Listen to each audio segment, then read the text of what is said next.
dubbadha asin dura haa dubbadha ammaa miti beekadha. Ammaa miti asin dura illee isinumatti dubbadha warri na hordofanni beekan. Muslimni jazbee, muslimni salaatan salaan, muslimni sagaagalummaa dalagu biyyaaf dhiibbaa qaba, biyya irratti rakkoo qaba malee wama tokko iyyuu hin fayyadu ka akkasidha sun rakkoo inni fidu malee wanta akka illee hin fayyadu bar. Kaafirri namni islaamummaa hin qabne uzrii qaba. Namni islaamummaa hin qabne uzrii qaba wati isin hin jedhu ati kaafira hin jettuun sun taane hin beekuu fi wallaalaadha. Wallaalaadha. Khalas kaafiruma jedhamee jiraata. Namni muslimaa eega dhugaan itti dhuftee waa hubatee qura'aan itti bu'ee nabiyyi Muhammad alayhi sallam nabiyyi ta'uu dhagahee qura'aana itti dubbatamaa wayita hadiisni itti dubbatamu qura'aan itti dubbatamu as deebi'eetti maal jedha laa darasoota xixiqqoo jedha bar darasoota xixiqqoo isinii galee wallahi andurriyyee numa argee akka durriyyee bara kana zamana kanaadhaan agarreen isinii galee akka durriyyee asirratti argee kanaadhaan agarre takkaan. Kunin darasatti xiqqoo kun immoo warra kanaadha kun immoo warra kanaadha warra qoodinsan deemu quraana rabbiitii fi wanna irra hin deemne jechuudha. Akka kanatti jiraannee nuti akka kanatti jiraata rabbiin subhaanahu wa ta'ala amaana Oromiyaa keessatti miti dachii Itoophiyaa keessatti rabbiin muslimaaf hin kennu. Nu wanni sababni balaa waa hundaadha nu ta'uudhaaf deema isin hin jedha. Muslimtoota ta'uudhaaf deema. Sababni isaa maali? Muslimtoonni yoo jallataatiin deeman, muslimtoonni karaa yoo gadhiisaatiin deeman, nageenyi guutuutti ka'aatiin deemu. Ati yoo quraana qabattee karaa kan keera deemte waan rabbiin jaalatu yoo dalayde ammoo nageenyi argamaatiin deemu wanni hundi isaa sirraatiin deemu. Kanan beektan isaa nuti hawaasuma keenya keessatti guddanne nuti. Yaajala keenya hawaasuma keenya keessatti guddanne bar. Wallahi akkasii bar. Naannoo badiin itti dalagamutti rabbiin rooba qaxqudhee irraa dhaabbata laa. Roobni qajeeleetiin roobuuf ofirraa dhiisan. Sagaagalummaa yoo baay'ate ganda san rabbiin subhaanahu ta'ala ni onsa. Bakka sanitti ammoo namni hin beeka hawaasni keenya iyyuu hin beeka yeroo akkasitti roobni dhabamu san gabbee ulamaatti dhaqee ulamaa'an namoota waa beekuun namoota gurguddaadhaan dhaqaniitiin du'aa nu godha jaaniin. Jarri yoo du'aa godhanii jedhan rabbiin subhaanahu ta'ala dhaga'ee fi eegasanii rooba. Akkasitti jiraata biyyi keenya kun. Toobadhaa jaanii masjidatti wal geessanii ummanni masjidatti wal gahee rabbi isaanitti deebi'ee kan wallole walitti araarsanii bifa saniin rabbiin subhaanahu ta'ala rooba waa manuti hojjetaatiin turre waa manuti irra turreemi waan haarawaa miti bar. Muslimni yoo of duuba deebi'aatiin deeme ammoo biyyillee of duuba deebi'aatiin deemti. Amma kana muslimni of duuba deebi'utti jira. Muslimni hunda miti beekadhaa paasentii 5 haa taatuuti of duuba deebi'utti jira. Akkamitti of duuba deebi'utti jira? Akkamitti of duuba deebi'u jira isinii galee?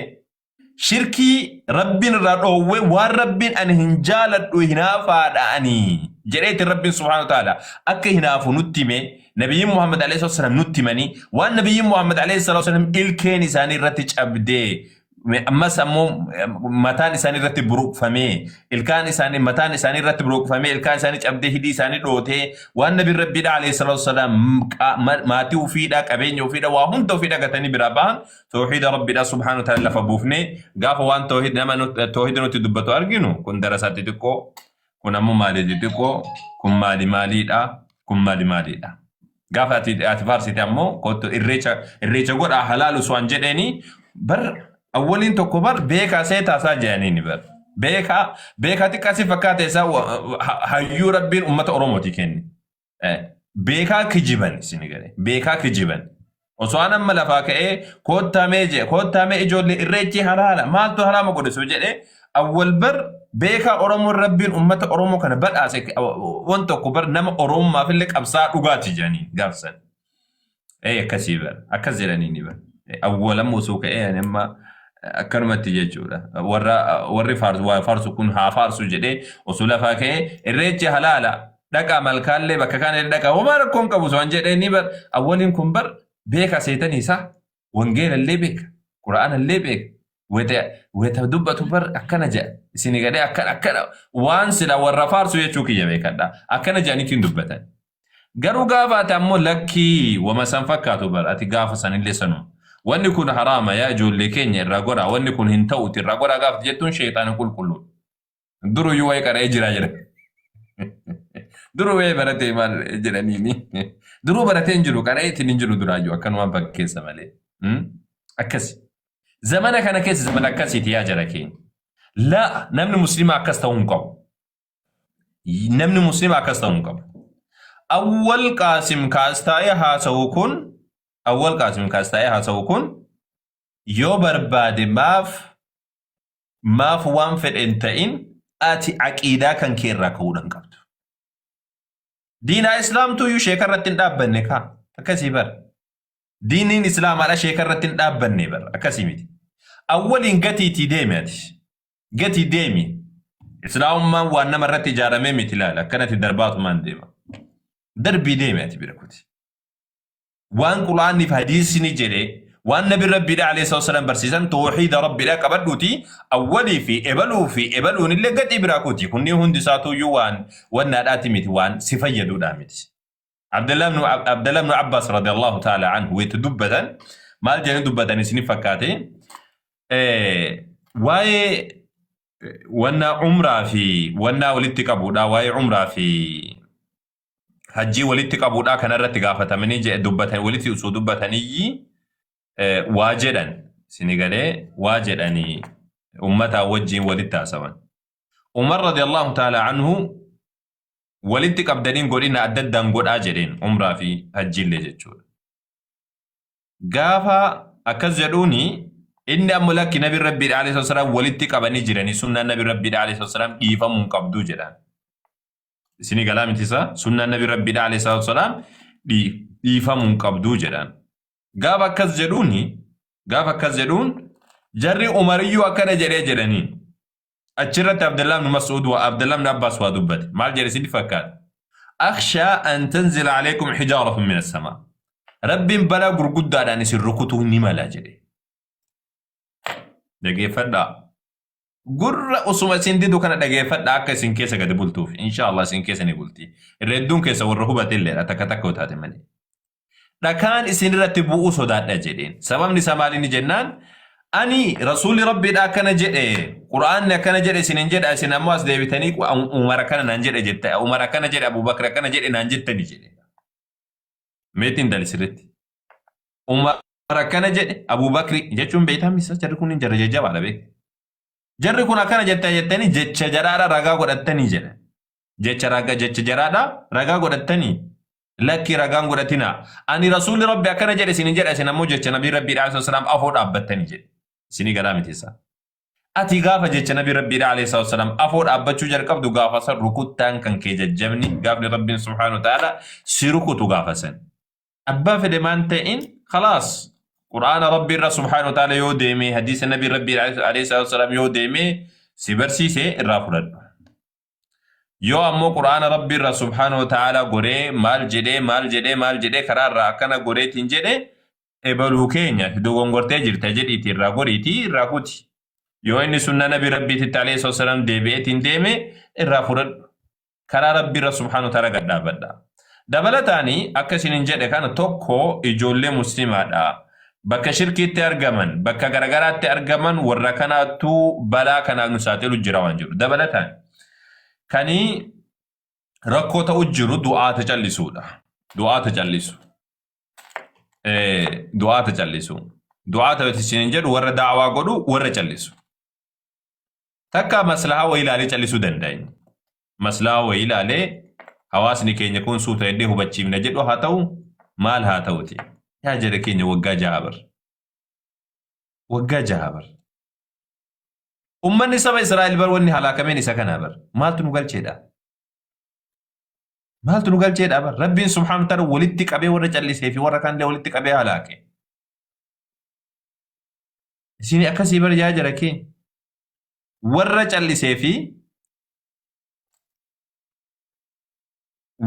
سيفي ورا بديد لقل ربي ولدتك أبي هلاكي حواسني ولا لا والله يعني أمو يون عرب سنة قفل يون عرب سنة نتلقاه بيكرنا كنا ijoolleen xixiqqoo yoo dhufteeti waanaan jette waan tokko itti naaruman sababni isaadha kiristaana irratti obsinee kiristaana iyyuu obsinee fi suuta inni hubachiifne haga dandeenyu waa hubachiisuu jirra haga dandeenyu takkaan musliima ammoo yoo dhufeeti inni waa dubbateeti aarii waa dubbate kun nama dhibdu sababni isaadha suutuma hubata suuta hubachiisuu danda'ama laakiin balaan guddaan akka hawaasa oromootitti nu mudachuu jiru namni hundi namni daa'iidhaan nuti beeku namni duraan waa dubbatu كوانت تقول رتو دبتات الأولو وان غرغدا كان رت الزم أفان قبتيتو من جلسون وان غرغدا رت الزم afaan qabatee jallisu. Ani hin beeku waan inni sodaate illee hin beeku. Naaf hin galle.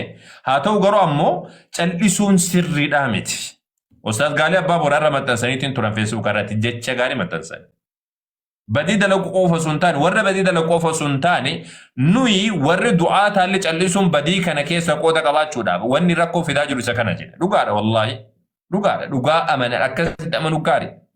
Nuti hundi keenya warri du'aa taadha callisuun afaan keenya qabachuun sabni nu jibba hawaasni nu jibba. Ejjira keenya yoo nu jibbe maal taasa? Anuu boru jiraadha mooftaan jiraadha. Maal ejji nu jibban eessa fidansa? Eessa fidan? Eessa iyyuu fidan? Eessa iyyuu fidan? Hawaasni jibbee maal godhe eessa iyyuu fidan? Sababni isaa sababni nuti wanni dubbataa jiru islaamummaa keessatti.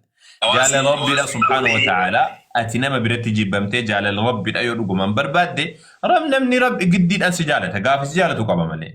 Si galee nabi Rabbiidha alayhi salaatu wasalaam kophaa isaanii gaafa duraa kophaa isaanii lafaa kaa'an namni hundi jibbaatiin ture. Namni hundi jibbaa ture. Erga sani yoo irra jaalatamaa nama hundaadha ta'a nabi Rabbiidha alayhi salaatu wasalaam.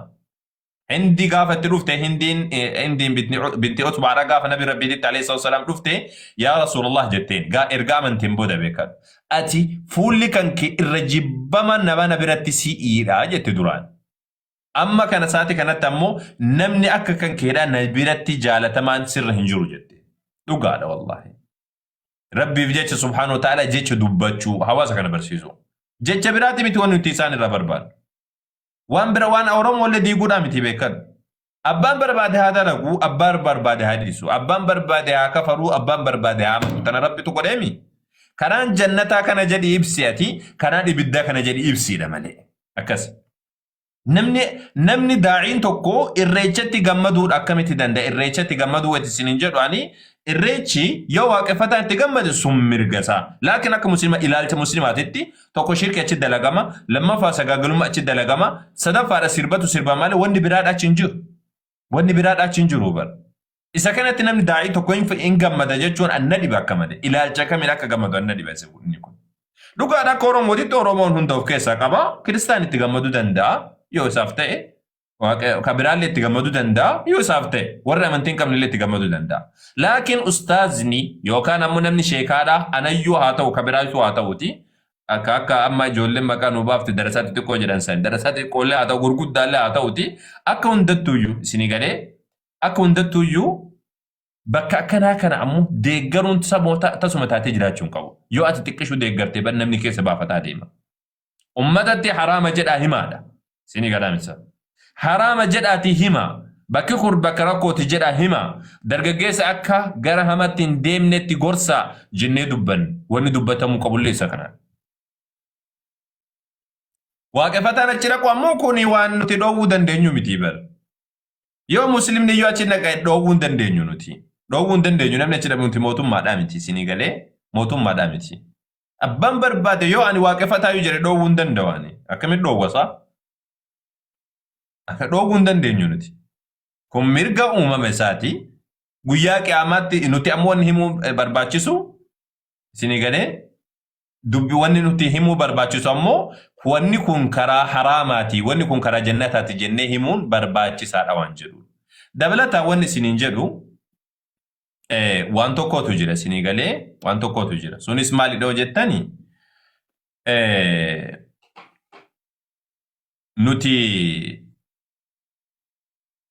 nuti wanni dubbannuuf yaa jara keenya ummata Oromoo diiguudhaa fi akka ummanni jedhu kanaadha la akkasidha miti. Ummata Oromoo diiguudhaa fi miti. Ummanni Oromoodha zarii tokko malee hundi yaada tokko qabaa miti. Sirriitti isin eegalu mitan itti amana kuufame. Ummanni Oromoodha zarii tokko malee hundi yaada tokko qabaa miti. Siya politikaadhaan iyyuu tokkoo miti. Politikaadhaan iyyuu wal nyaachuu jirra. Addaan faffacaanii. Amantaadhaan illee garagara. Amantaadhaan wal kabajnee jiraachuu jirra. Kiristaanni musliimatti hin makamu. Musliimni kiristaanatti hin makamu. Maatiinuu garagara. Isin galaa miti maatiinuu garagara. Tokko jechuun walitti laaqanna jechuudha miti. Tokko jechuun maal jechuudha? Wal kabajnee waan waloo irratti waloomnee wajjin jiraanna jechuudha. Warri arra kana irreecha malee jettanii aadaadha maalidha jettanii irratti gaggabdan kun waan sanii olidha isinitti waan. warri miidiyaa irraa akkanatti gaggabu kun irreecha jedheetiin gaggabu wallaahi aadaa Oromoo ol kaasuuf warra fiiguudhaa miti. Hin kijibdi gootuun isii. Hin kijiban. Warra aadam Oromoodhaa ol kaasu waaqeffannaadhaa miti. Warra aadaa Oromoo ol kaasu barbaaduudhaa miti. Warra safuu cabsee deemu guutuun isa safuu irra jeteetiin deemu. Irreecha jechuun irreechi irreeffatamu kun bar waan xiqqoodha isin galee. Aadaa Oromoo keessa waan xiqqoo jedhe juuxii agatee tanaati laata. Garuu ammoo wanni Oromoon akka malee kabajdu kasanii olidhaa jira. Wantoota gurguddaa jira. Safuu akkatti dubbatan akkatti hojjetan. Meeqa warri amma akkanatti hin deeggarra jedheetiin akkanatti fiigu kun guutuun isaa warra safuu hin qabne. Dubbatu safuu hin qabne. Maqaa haadhaatiin nama arrabsu. Afaan saalaa dubbatu. Waan nama salphachiisu dubbatudha. Akkanuma akkanaa miti boo? Meeraa fi maamee? Akkanuma akkanaa miti. Aadaa Oromoo yoo dagaagsuu barbaaddan bakka kanarraa kaasaa. Safuu irraa kaasaame. Hin jaalattanii Oromoo xayyib. Anillee isin deeggaraa isa kanarratti isin hin mormu. Anillee isin deeggaraa isa kanarratti isin hin mormu. Safuu irraa jalqaba. Wanni guddaan isa kanaadha. Ka Muslimni illee hin mormine, kan Kiristaanni illee hin mormine, ka eenyullee hin mormine isa kana. Isa kana ka eenyullee hin mormine isa kana. Safuu irraa jalqaba. Warra safuu gatee fiigutu, warra afaan saalaa malee hin dubbanne, warra waan qaama saalaa dubbataatiin oolu, warra akka maleetti dhaabbatu akka malee ta'u intala akka malee taatu kan qaama ofiidha mul'iste deemtutu irreecha isin akkamitti haraama jettanii. Akkamitti haraama jettanii. Aadaa Oromooti kun Oromoo guddifan. Oromoo guddisuun mataa kan keera jalqaba malee Oromoo jechuun bar Finfinnee jechuudha miti. Lafaa miti bar Oromoo jechuu yookaan malkaa miti bar si'i mataa kan keedha. Ansi qarqaaraa sillee deeggaraa safuu jabeessime yoo jabaa taate yoo ate aadaa Oromootiif ni jabaatte taate yoo Oromoo kana haa guddatu barbaadde safuu jabeessi. Safuu qaban kanarra si qarqaaraa. Anillee si mormu waan tokko. Safuu irratti si qarqaara si deeggara dhibbatti. Si galaa miti isaa dhibba si deeggara. Yoo safuu qabattee toltee akka silaa Oromoon safuu qaba. Safuu jechuun waan xiqqaadhaa miti. Har'a kana dubartoonni bara Oromoo biratti yaa jira keenya bara akka nuti beeknutti intalli dubaraa dhiira wajjin ciifte jechuun ceebii guddaadha. Ceebii guddaadha intalli dubaraadha dhiira wajjin osoo hin heerumin dura ciifte jechuun ceebii guddaadha. Isin gadaa miti isa. Naannoo ani itti dhaladhetti duraan hin dhagaa. Yeroo san xiqqaallee haa ta'uti. Goshoo jedhanii yookaan ammoo hiriyyaa jedhanii hiriyyaa dhiirayyuu osoo qabaattee hiriyya masiiti jedhan malee abadan osoo isiin heerumin duran tokko. Tasuma taate. Har'a kana faallatti deebiitiin jira bar. Har'a faallaadha bar. Wallahi faallaadha har'a. Har'a faallaadha bar. Har'a intala maalitu intala safuu cabsiteetu yoo har'a kana tokkoffaan ta safuu eeggatu ta akka tasaadhaa dhiiraa wajji walgeetteen jirra isiisantu iyyuu doofaadha. Ta uummatatti hin dubbannetu doofaadha. Intala sirnaan guddatu doofaadha. Namni Oromoodhaaf isin galee namni Oromoodhaaf hin dhaabbadha jettanii aadaa Oromoo haa dagaagu jettanii dubbattan mee irreechi ka irratti walfamnu kana dhiisa. Isa kana dhiisa safuu irratti jabaadhaame yoo jajjaba taatan yoo namaa dhugumaan Oromoo kanaaf quuqama qabu taatan. Waan anillee irratti hinaasoyni waan atillee irratti hinaasoyni. Isa kana irratti jabaadha isa kana irratti dhaabbadha. Waan xiqqoodha irreecha maalidha jedhanii kunni ateeteen kunni waan xixiqqaa. Safuun ammoo Oromoo biratti bakka guddaadha qaba. Oromoon utuba 5 qaba. Utuba gurguddaa 5 qaba. Jechuun wannaan kaatan jechuudha akka wannaatitti kaatan. San keessaa shanan san keessaa tokko shanaffaan maalidha safuudha. Safuu jechuun Oromoo biratti intalli akka teessu qabdi. Akka an yaadadhutti akka an beekutti weta xiqqeenya keenyaadha intalli takka weta akkana wannan weta teessu yoo akkanatti weta lukoofiidha yoo akkana ol godhattee hin taa'in hin rukutanii lukoofiidha dambattee taa'uun eebiidha. Arrammoo intalli bar gabbaatee intalli Oromoodha farda yaabbattee si garsiifte bar luka ol fuutee bar guutuu samataa kan keerra keessi. Akkasii bar. Tayyib. Intala surree godhattu intala muslima ofiin jettu ta surree godhatutu dhufeeti waan irreechaatiif morma akkamitti walii faallaalaa miti esi. safuudha eeggadhaame yoo oromoo kabajuu barbaadan arabni yoo xiqqaate arabni isin gartan kun yoo xiqqaate bar uffata ufiidha uffataniitiin deeman uffata ufii uffatanii deeman nuti bar uffata keenya gannee waa hunda gannee maraatummaatti jirra isin jechuu danda'a tiktok kanarraa intali dubaraadha adaban qabdu dhiirri adaban qabu wal arrabsuu wal jeequu akkati dubbatan mataan keessa akkati wajjin dubbatanii qabu akkati wajjin haasawanii isinii galaa mitiisa bifa kanaan akka kanatti nuti waan tokkoof illee fayyadnu yoo saba kanaaf kan yaadda taate yoo aadaadhaaf kan yaadda taate duudhaaf kan yaadda taate duudhaa abboota keessanii kan jajjabaadha safuufaa kun ammoo wanti xiqqoodha kunniin waan dogongora abboota keenyaati abboonni keenyaa beekanii dogongora jedhanii irra deebi'an nuti ammoo jala deemnee hin kakaafnu akkasitti hubadha akkasanitti hubadha dabalataanii waan amma socho'aa lafaa kanarraa gubbaa jirtami waan socho'aa lafaatti wal qabatee wanni an dubbachuu barbaadessa kana du'aatni warri rabbiin afaan xiqqoollee taatu isinitti kenne bakka jirtanitti dubbadha ummata kana barsiisa wallahi guutuun keessan akka irreecha dhaquun haraama ta'e ni beektan namni daa'ii taata namni xiqqoo si waa qara'ee sammuudha waa qabu ni kijiba malee wayita gabba'u wallahi akka irreechi haraama ta'e ni beeka yoo xiqqaate akka irreechi haraama ta'e ni beeka. Laakiin rakkoon keenya maalidha? Akka uummanni nu jaalatuuf jecha suqsuquu inni kun nu keessaa bahuu qaba. Nu keessaa bahuu qaba. Akka hawaasni ni jaalatuuf jecha suqsuquu akka dhumma baraatittu rabbiin haga guyyaa qiyaamaa fuuldura rabbii kiyyaatti dhaabbadhu nama jala suqsuquu rabbiin naaf haa didu a'uudhu billah. Nama jala hin suqsuqina dubbadha gorsa maslahaa jettanii hin callisina ummata maslahaan kanaa olidha hin jiru maslahaan shirkii irraa nama ati bar ilmi amma lafti irra sochooteemi osoo warri achitti walga'e kun irra kan achitti dhumate maal jenname akkam jenname ilma muslimaa kana maal jenne qabbar eessatti qabbaran maal jenname